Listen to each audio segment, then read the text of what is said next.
last week I was at the border, and from different stakeholders, they all stress one thing: the American people are not getting the complete truth on the border from the mainstream media. Do you agree?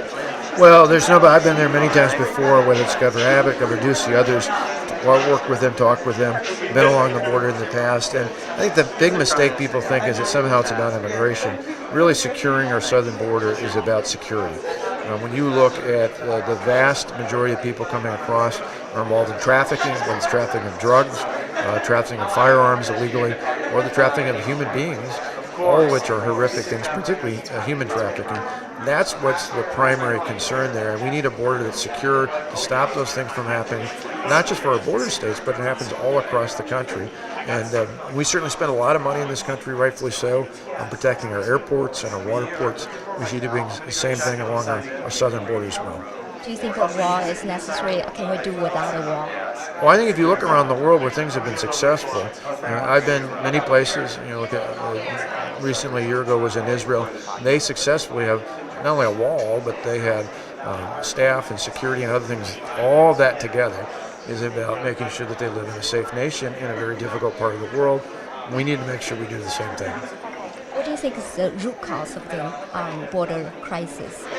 Well, I think it's years of politicians saying they were going to do something about it, and then they haven't. And so there's pieces of it up there. That's the irony. Some of the very same people criticizing the president today are people in the past who've supported under different administrations portions of the wall being put up, portions of resources being put into the border security. I think right now the main reason they're objecting is purely politics. It's not based on policy. They don't want this president to have success with something that he ran on, that we really need the centerpiece of his campaign, and something he's going to follow through, because he's not from Washington. He's not a typical politician. He actually follows through on his promises. Last question. The U.S.-China policy has been, I would say, influenced or dominated by the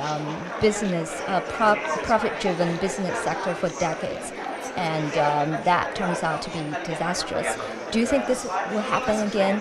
Well, having been a governor for 8 years in a state this economy's taken off, one of the best ways to deal with the trade imbalance that the president talks about with any country, be it China or anywhere else, is to get more investment. We've stressed that time and time again. Last year, when I was with Wilbur Ross, the U.S. Secretary of Commerce, speaking at the Select USA event, which had people from China and all over the world, 3,000 some interested individuals, I made the case the best way to help deal with the trade imbalance is to invest in America. Of course, I made the argument, invest in Wisconsin, but to invest, and the more investment that's done here in the United States, the more we make our individual communities, our states, and the nation as a whole competitive to do business in, the more you're going to see that trade balance be leveled off. So you think you're welcoming Chinese enterprises to invest in America? Absolutely. I mean, to me, we want.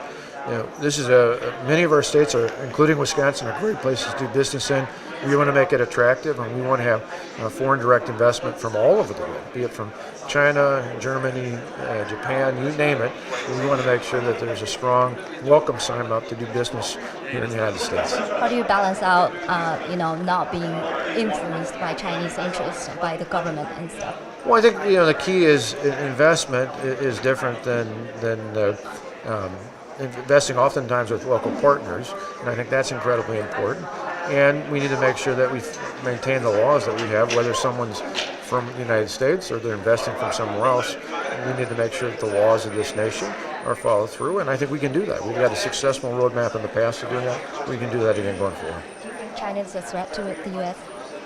Well, China is neither a direct ally nor an enemy. They're kind of a strategic partner. And so with a strategic partner, you need to work together, but we need to be careful in how we do that going forward. And I think it can be done successfully as long as we're equal partners. Thank you so much, Governor. And really quickly.